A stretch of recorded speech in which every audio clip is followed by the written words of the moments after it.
Hello et bienvenue dans cette nouvelle vidéo. Aujourd'hui, on se retrouve pour parler ensemble des favoris du mois d'octobre. J'en ai pas tant que ça, j'en ai 5 au total. J'en ai très peu qui sont matériels, donc on va commencer par les deux reportages Arte que j'ai regardé ce mois-ci et ensuite on passera aux favoris matériels.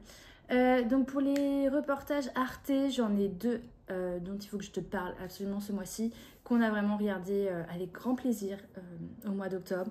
Le premier, c'est celui qui a fait le plus de bruit dans la sphère publique. On l'a vu un peu partout, être partagé par tout le monde, par vraiment des personnes de ma génération, les années 96, ou voire même plus vieux, donc plutôt entre 90 et 95. Et il s'agit du reportage sur sur DJ Mehdi.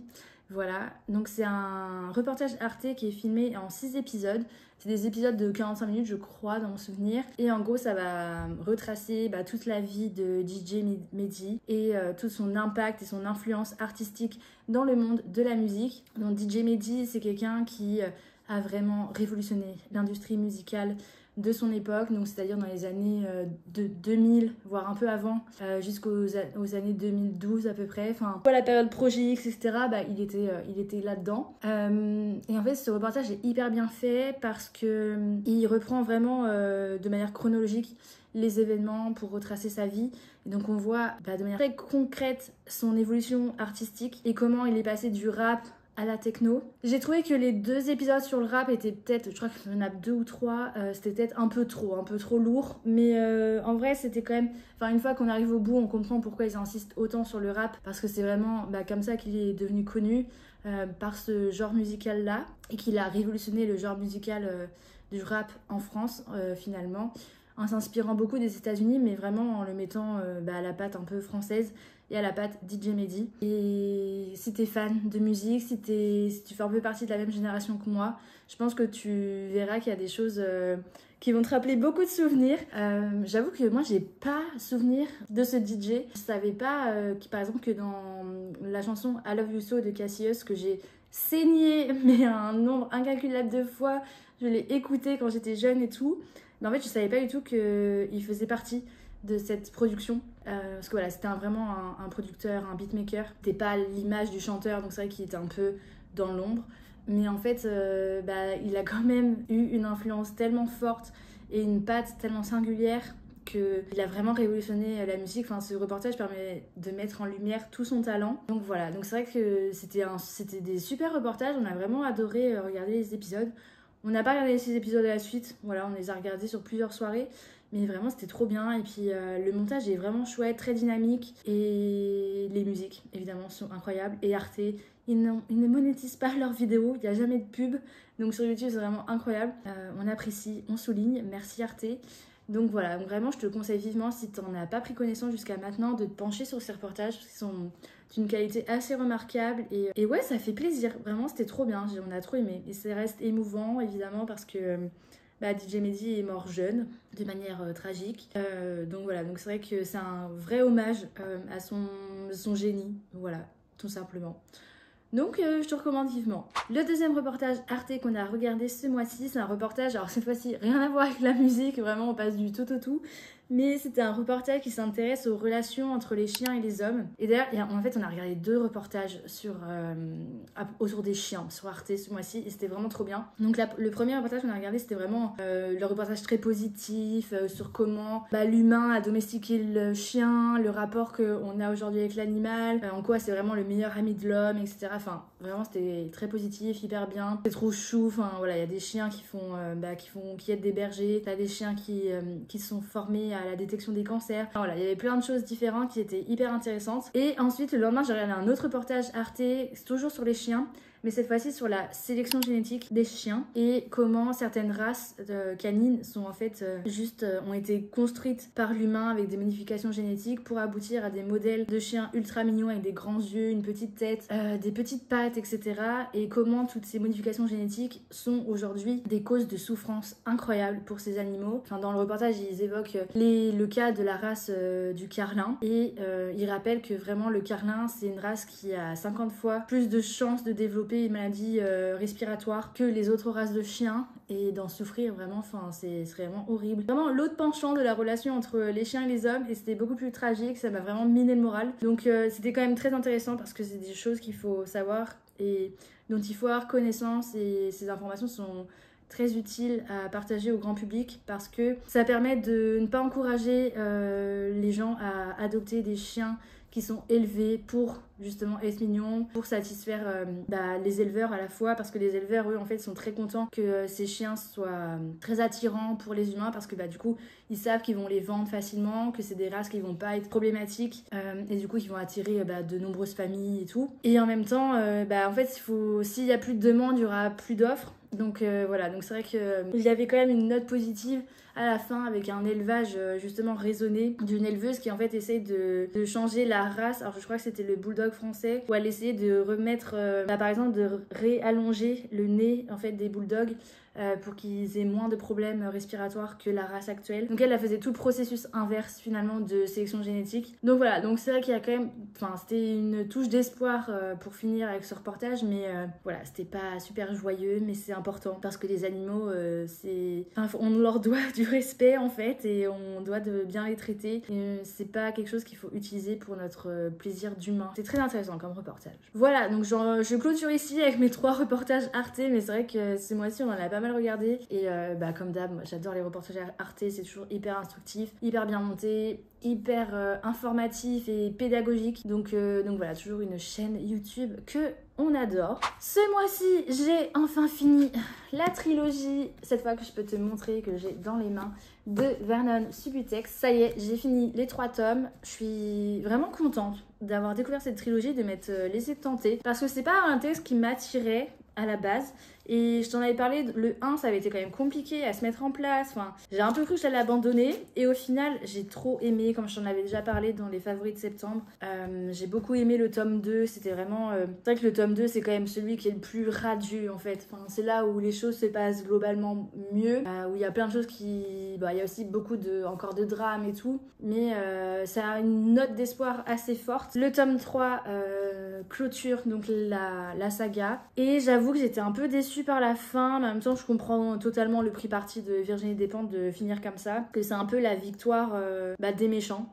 Voilà, les gentils ce sont les perdants de cette histoire, même si à la fin elle essaye pareil de remettre un peu d'espoir pour l'avenir et tout. Enfin voilà, je vais pas en dire beaucoup plus pour pas te spoiler, mais c'est vrai que à la fin on a quand même une sorte de revanche culturelle on va dire sur les méchants, mais c'est vrai que j'étais hyper triste de la fin.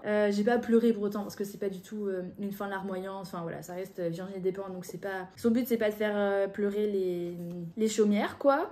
Je sais plus ce que c'est l'expression, c'est pas grave, t'as compris ce que je voulais dire. Mais ouais, franchement, j'ai beaucoup aimé passer du temps avec ces personnages. Ils étaient tous chiants et attachants en même temps.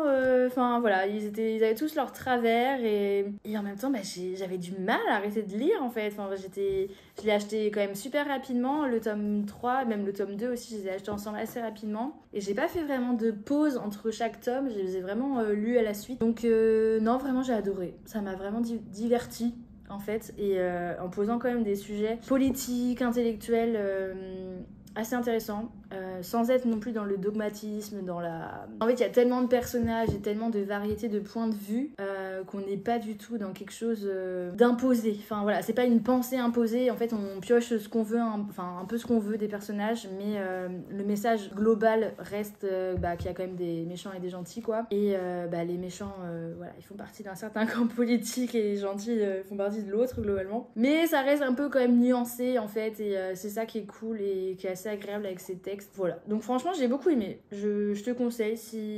Après si tu n'as jamais lu Despentes, c'est peut-être pas la première chose à lire de Virginie Despentes. Voilà, renseigne peut-être toi plutôt du côté de ces grands classiques genre King Kong Theory, qui est pas un roman mais qui va être justement une réflexion théorique. Mais en autre roman, je peux lire peut-être Charconnard parce que c'est plus court que 3 tomes et ça te donnera un peu une idée de l'écriture de Despentes. Mais t'as aussi plein d'autres choses comme Bye Bye Blondie. Enfin, dirige-toi peut-être vers un autre roman avant de commencer Vernon Subutex. Mais moi j'ai adoré et je te conseille vivement de te lancer dans cette saga parce que je pensais pas que j'aimerais et en fait j'ai complètement plongé dedans. Donc j'en suis trop contente. En 4e favori ou 3e ou 5e parce que du coup il y avait 2 reportages Arte, on ne sait plus. Je voulais te parler du château de Maintenon qui se trouve en Eure-et-Loire, pas très loin de Paris, c'est à peu près à 1h30 de Paris. C'est un château donc de Maintenon. En fait c'était une des favorites de Louis XIV qui a ensuite été repris par la famille de Noailles, je crois que c'est comme ça qu'on dit, de Noailles.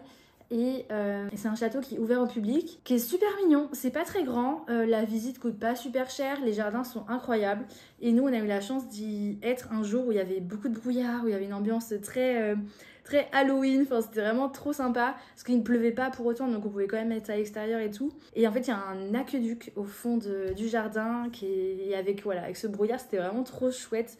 Et vraiment trop beau parce qu'avec le plan d'eau et tout, enfin, c'était vraiment magnifique. Et le château est vraiment sympa, on a beaucoup aimé.